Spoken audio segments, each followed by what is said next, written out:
All right, welcome back to part 2 of episode 15 here on Ceasefire Podcast. Does cancel culture exist? And part 2 is always meant to be from sort of our own Christian perspective. What do we believe? What are we doing right now in the realm of thinking through cancel culture?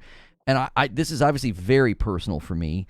And I'm right now one chapter into a book on forgiveness and thought, man, oh man, this is so timely as I see Louis C.K. trying to make his comeback.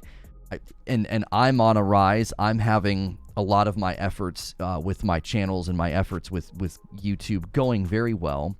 And I just had to be honest. It was like, I haven't forgiven anybody at this point. I think it's still a lingering piece of work in my heart that I've got to work through and process, because it's just such a violent and horrible thing to go through what I went through. And then, hearing just Louis talk about it and how it was hard on his family, how it was hard on his kids. At one level, I'm kind of grateful my kids were so young. They were completely sheltered from it. But my, oh my, it really drug my wife through tons of anxiety and fear and just trauma about what's going to happen, what's the future hold. So when you look at the situation as somebody who believes in forgiveness and redemption, what should our approach be when we sort of see cancel culture or people pushing for it? And this is not something that even Christians are immune to. I think Christians and people who consider themselves very more conservative can be pretty hardcore in the cancel culture brigade sometimes. What? Oh, yeah. And that's what we need to get into here. Okay, so from the perspective of someone who, like you, is going through this, the forgiveness element is so complicated because you have specific players and names of peers and people in the industry that you can point to that were the major advocates for your cancellation. But then you've got the faceless mob. Right. How do you forgive a faceless mob? Right. Yeah. You know what I mean? And what's the charge there? What's the responsibility there? And we understand, that forgiveness exists not for the individual being forgiven as much as it exists and is so emphasized by Jesus for the heart and the livelihood of the individual who needs to do the forgiving. Because that bitter root can corrupt your whole being to where your whole perspective becomes marred by scarring and anger and bitterness, right? And that is not a life well lived. That is not a life in purpose, which is why we're told to forgive. That's the whole thing. And for what it does to us as individuals in helping us to understand the forgiveness that God gives us. But actually the whole transaction is in reverse. In order to forgive others, we have to first experience the power of forgiveness. Right? Yeah. And we also need to, I think, in order to forgive in situations where things are so, the wounds are so deep, we really have to walk a little bit further in the shoes of the individual who did the offense to us. That's hard to do, man. And the only way for us to have a proper perspective on this is to constantly come back to the fact that we are on an even playing field as human beings here. And we are to have an eternal perspective about everything. And when we do, we start to realize, oh yeah, this life is extremely short. Me holding on to anything is just going to delay or delete me from the ability to be able to do effectively the things that I'm put on this earth to do, which is helping other people when you boil it down, obviously pointing people towards Jesus in the name of that help. But it's about, touching other people's lives for the power, with the power that's inside of us. It's so hard though. It's so easy to say, yeah, you gotta forgive those people, dude, because if not, you're gonna be carrying around that bitterness and it's gonna hurt you. Yeah. Of course. We all know that. But how do you do it practically? How does that happen? How do you transact it? How do you get to that place where you can let that stuff go? I think it takes a lot of time. I think it takes a lot of prayer. I think it takes a lot of meditation. Mm-hmm. I think it takes a lot of centering your priorities on what truly matters in this Mm-hmm. life, Mm-hmm. and seeing others for what they truly are. This is the key point. And this goes for me. This goes for you. At the core, what is a human being, if not a spiritually sick individual? We're all spiritually sick until we find the cure, right? Right. And when you're looking and dealing with a sick person, like I have dealt with people with family members who actually have mental illness, not in my immediate family, not in my extended gene pool, but extended family members who have actual mental illness. When you have a mental illness that skews your perspective, you don't treat that person like they're doing something to attack you personally. Mm-hmm. You treat that person like they can't help it because that's just who they are. And so the only thing that we can do in those situations is to frame the way that we communicate with that person like we would communicate with a kindergartner. You know what I mean? Not in a condescending way, but it alleviates you from totally holding that person completely accountable for their actions almost, even though that they are. But it's the whole they know not what they do thing. Yeah. And we come back to Jesus here. When did he say that? They know not what they do. When they were killing him. So Yes. You know. Yes. And he said they know not what they do. So he gave us the model. He's saying these people are sick. They're sick and they don't even know it. And I'm here doing this for them as well. Whoa. How counterintuitive, right? But I'm here doing this for them as well. So you delve deeper into that concept, and that's the only place we're going to find a truly the supernatural phenomenon that is forgiveness, because it doesn't make any sense. Mm-hmm. The framework for the book is, and it's no secret, I'm a huge Tim Keller fan, so because I quote him all the time on the show. But my wife got this for me for Christmas. This book, I've read virtually everything the guy's written. Mm-hmm. And the framework for the book, though, is the parable where Jesus is asked, hey, how many times should I forgive my brother? 7 times. Like, they're looking for a number. And he's like, 7 times 77. And then he tells this parable. And the financial debt that the first servant has is so insanely high, nobody would look at it and see, oh, he could clearly work that off. Like, Jesus intentionally sets up the parable to be like, the unforgiving servant, he could never, ever conceivably pay his debt. Because he's trying to expose to us, listen, you have an inexhaustible debt that I'm willing to forgive. So if I'm willing to forgive you of something that's so insanely high that you could never pay for it on your own, then you have the resource for forgiving someone else an inexhaustible number of times. And often this gets pushed back on is that, well, this is going to empower abusers and forgiveness is a free pass, which I think is a fundamental misunderstanding of what forgiveness is. It is a full accounting of the wrong, while also saying this person can be given restitution. Like, accountability without forgiveness isn't really accountability. It's just vengeance. It's just pain and revenge on the person. And serendipitously, he quoted a woman in the book, and she tweeted this the night before I was canceled. The night before. Like, this is insane that this happened. June 2020. I had to go look for the tweet because she deleted it. She got so much hate that she deleted the tweet. But this was quite literally 24 hours before my life got destroyed. She says, this is Elizabeth Bruning of the New York Times. That's who's saying this here, okay? There's just something unsustainable about an environment that demands constant atonement but actively disdains the very idea of forgiveness. It's so well said, this idea of like, we need atonement. This person's crossed a line. This person's done something wrong. But without forgiveness, without restitution, without redemption, it's just an eye for an eye. It's just revenge, an eternal regression of revenge, right?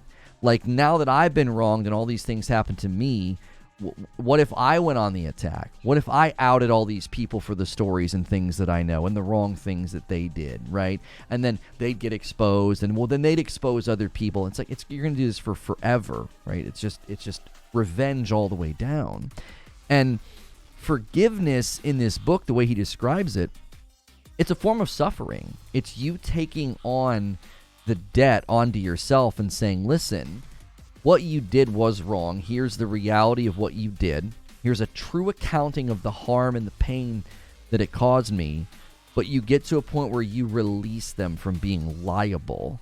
They're no longer responsible for the debt. They're longer responsible for the pain. And releasing them from that, I think, is going to be incredibly difficult for me to do. Because I'm reminded about it every day. I look at my metrics, I look at my channels, I look at the insane financial loss and what it did, to potentially did to my children's future in perpetuity. This will never not be a reverberation in my life as far as like what could have been. The damage is always compounding. Releasing them from that. And an infinite sort of like an infinite number of compounding pain points and debts that they would owe, releasing them from that, I think, is going to be incredibly difficult for me to do, mainly because none of them will acknowledge that what they did was wrong. And that makes it even harder because it's like they think what they did was right. Yeah. Yeah, of course.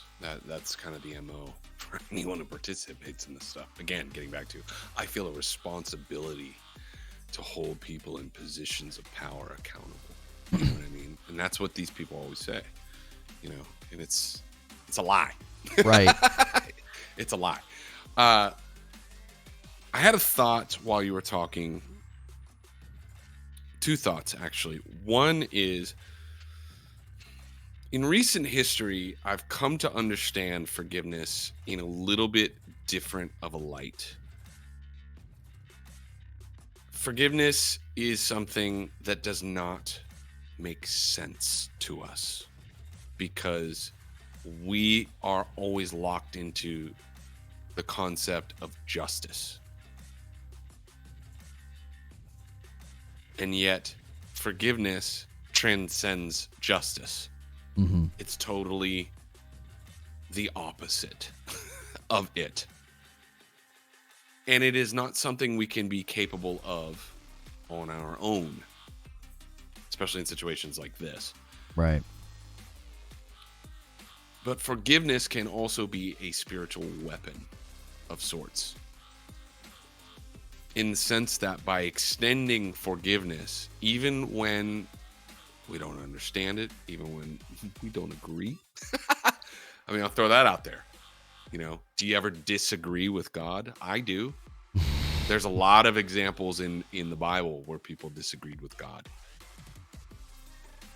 and fought with God, especially over this. I'm thinking of Jonah. God's telling him to go help, basically go help these people that totally suck and don't deserve it. And he's like, I'm not doing this. Right. No way. Yeah. I'm out. And he ends up back, after his whole adventure, and he ends up back in the same spot, and God's talking to him, and he's just pissed and bitter. And he's like, I don't want to do it. He ends up going to do it, and all those people end up getting saved because of it. And he's still pissed about it after the fact. I love Jonah. I would have related to that guy so well. Mm-hmm. So well. And he's still pissed about it. And yet, so what are we looking at here? There are times when we are called to do something that we don't want to do, that we don't understand, and that we disagree about. There's a lot of D's in there. And yet we're supposed to do it anyway. That's a hard ask, man. But this is it, man. You talk about suffering. What are we supposed to do every day? Kill ourselves? so that we can live, literally have to kill ourselves. It says that. You have to kill everything inside of you that makes sense in order to do this thing the right way. Can't do it without the spirit from above who gives us the power to transcend our own will and our own earthly understanding of things. But getting back to the spiritual weapon element, spiritual weapon of forgiveness has the ability to pierce through people's hearts. And that's the magic sauce, I think. What is the look on that guy's face who knows that he did you wrong and you set him face to face? You put your hand on his shoulder and you look him in the eyes, and you say, I know what you did was wrong. You might not think it was, but it hurt me a lot. I want you to know to the core of my being, I forgive you. You look him in the eye and you say that, and that's all you say, and you walk away. Dude, dagger, bro. That guy's life is going to be different after that moment. You know what I'm saying? I've seen this happen where I've forgiven people that have wronged me greatly, and it took me a long time to get to that point. And it is so crazy to see people's reaction when they know they did you wrong and you actually do forgive them and your actions back that up, even if inside of you don't feel like it. I've done that before. And the power of it is undeniable. So leaning into that too, man. I mean, it's a process though. It takes a long time, and I truly believe that in your life, you're on the road, you're trying to do the right things. You want to be able to do this, and you just have to keep fleshing it out, keep praying, keep,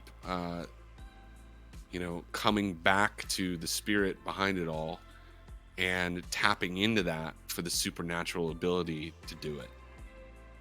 Yeah. He outlines all of the pieces and parts that are required in forgiveness, and one part is sort of like reconciliation, which I'm not going to get that, I don't think. I think the biggest challenge for me in this situation with forgiveness is I believe that people can change because I myself have changed. But there's just this skeptic. There's this cynic and this skeptic in my heart. There's this sneering guy in the corner that's like, they're never going to change. They're never going to admit what they did was wrong. They're beyond that. And I have to kill that in my heart and say, yes, they could wake up one morning and say, I'm not happy with who I've become and the life I'm living and the things that I've done, and I want to make it right. Like, they could get to that point. Like, light could break into the darkness in their life. It did with me. And it's a denial. Like, it's a denial of what happened to me if I deny them that and say, well, they'll never do it. It's not possible. So I think that's the greatest challenge, is I got to kill that sneering cynic in the corner and that skeptic in the corner and say, listen, I wouldn't be where I am right now if it wasn't possible for light to break into darkness, for a new day to dawn. And I may never get an apology or an admittance. There'll probably never be public statements made. I think there's too much damage and fear there. I think it's paralyzing. There were probably people that would like to, but they feel paralyzed. I would hope that they would. But I don't need that in order for me to do that internal heart work and to move forward, and always have that open door to say, like, if anybody were to ever do the right thing or reach out, that I would say yes, 100%. An appropriate level of reconciliation would happen. None of us are going to be best friends, but an appropriate level of reconciliation and restitution could take place. And I believe some of these individuals need that. I think that would be the beginning of some deep healing for them, because I think they have lots of unresolved things, and this was sort of an outworking of that. This was almost transference, which means they haven't dealt with the real issues. And after 5 years of therapy, I can say that deep heart work takes a long time. And where I've come on the other side of it, and the level of character and strength and endurance that I know this fostered in me, I am I'm thankful for that. I'm not thankful for what I went through. That's like a glib, awful way, I think, to talk about trauma, and that's a horrible way to talk about things like this that happen. But I am grateful and thankful to the people that I have around me, my wife, my support, and to God, to say this is going to absolutely hurt. It's going to hurt like hell, but you're going to come out on the other end and you'll be refined by the fire. And I'm not done yet. I'm certainly not done yet, because when I started reading this book, I just had a frank conversation with my wife. I said, I've not forgiven a single one of those people. I harbor a lot of resentment and anger in my heart. I wish ill on them. Like, I privately kind of celebrate if bad things have happened to them, and I think that's wicked. That's just such a wicked way of looking at it. That's the old man. That's the remnant of the old man. Yeah, it hurts me. You. Exactly. It does not hurt them. And exactly hinging right.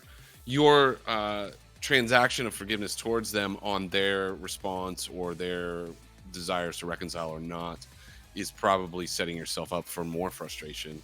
Sure.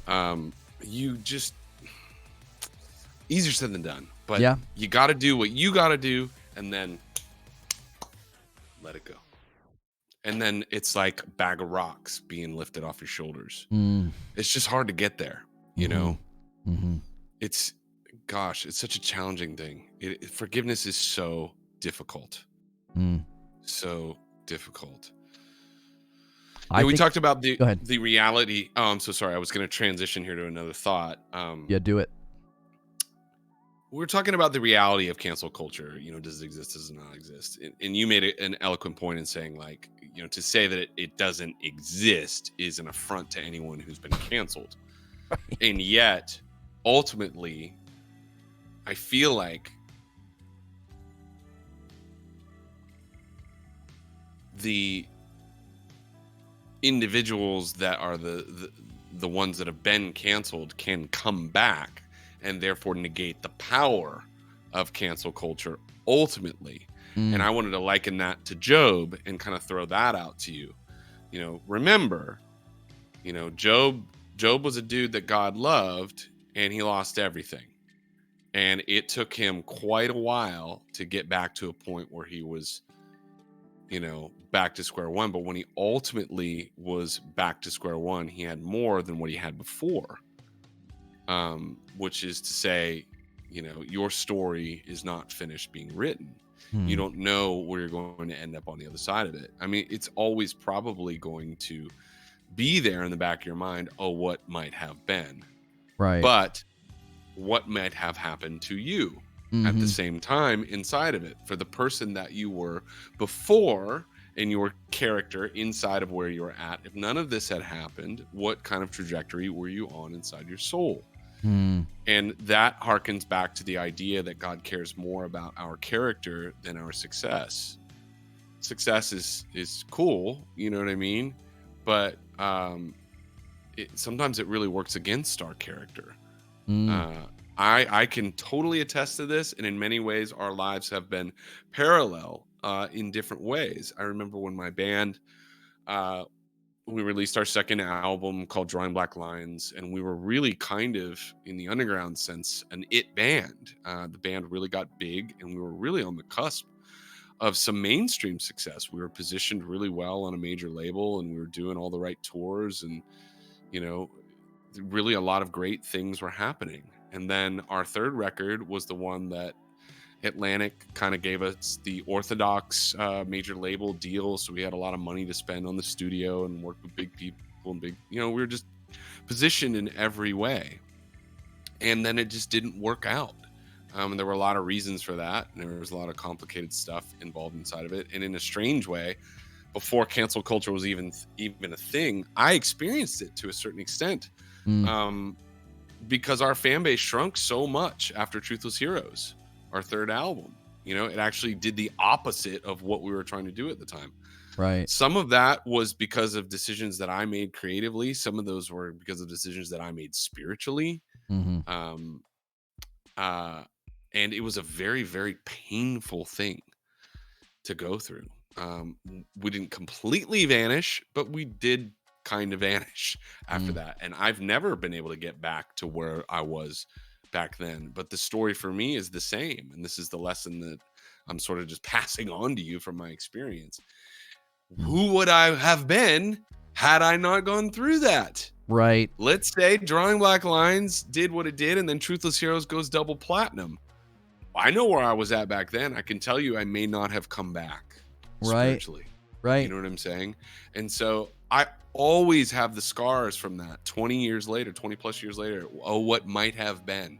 I was on the track. You know what I mean? We had everything lined up to be massive. God cares more about my character than my success. And I needed to go through all of that stuff and more along the way. Yeah. To bring me to the place that he wants me to be. And it's painful. And it comes sometimes at the expense of our personal success. But there's something greater at work. And the further I go, the more I see that. So you're only, a few years down the road here. You don't know what's going to happen. What I see is that you're being rebuilt into something better. And the success that is coming your way is hard fought.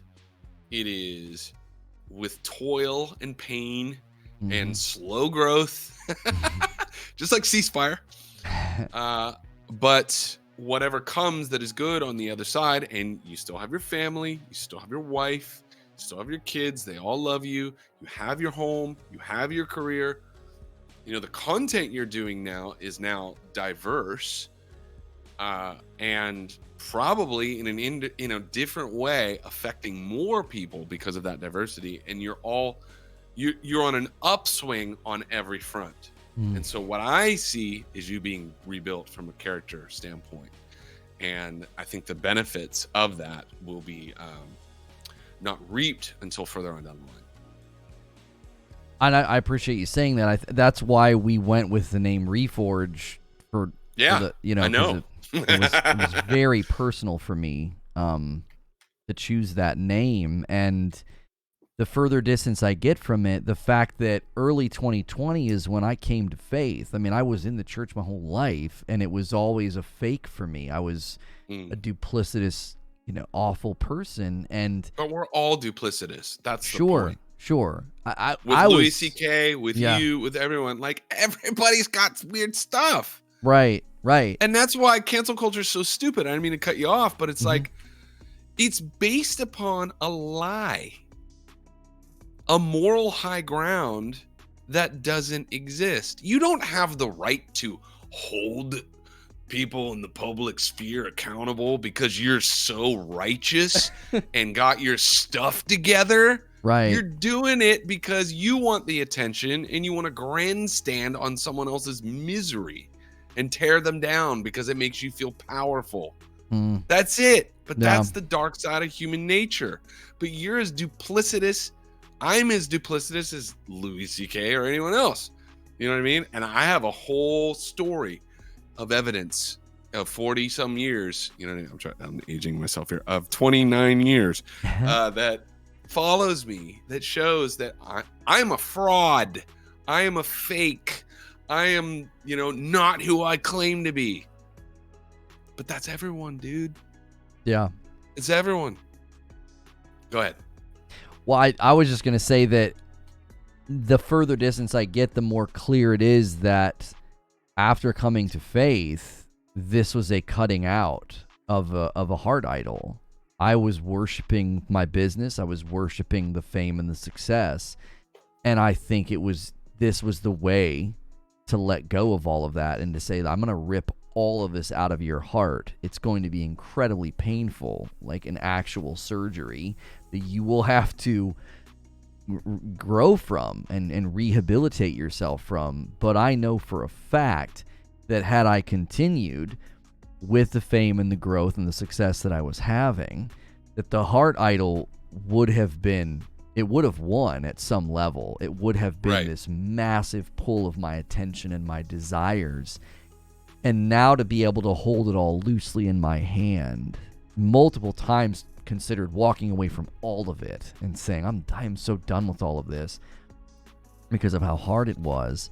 And I know now looking back that this was, as you said, it was about my character. My success was not what was important. What was important was carving me up so that I could grow and flourish and have assurance that something deep had happened to me. I had been in the church my whole life, and I probably would have always questioned, was this genuine? Was it just nostalgic sort of response to things I've always been around? The clear evidence, as the scripture says, the Spirit testifies to our spirit. Like, there was just such clear evidence and calm and peace throughout the whole thing that I know now something was done to me. And the next step, and I believe the antidote to cancel culture, is forgiveness, that willingness to confront the wrongdoing with the intention of moving past it. And suffering and saying, I will take this on as well and move forward so that I can flourish as a person. I think it's the antidote to cancel culture, because cancel culture is just a vengeance cycle that will never end. And forgiveness is a way above and over the problem instead of sort of staying in it. And I'm excited, but also sort of hesitant to read the book because I know it's going to confront so much that I'm still holding on to. Because it feels really good. Righteous anger is so intoxicating. It's so empowering, and that's like the theme of my entire creative career. That's why I love your music so much. Of course it is. I love your music so much because of that reason.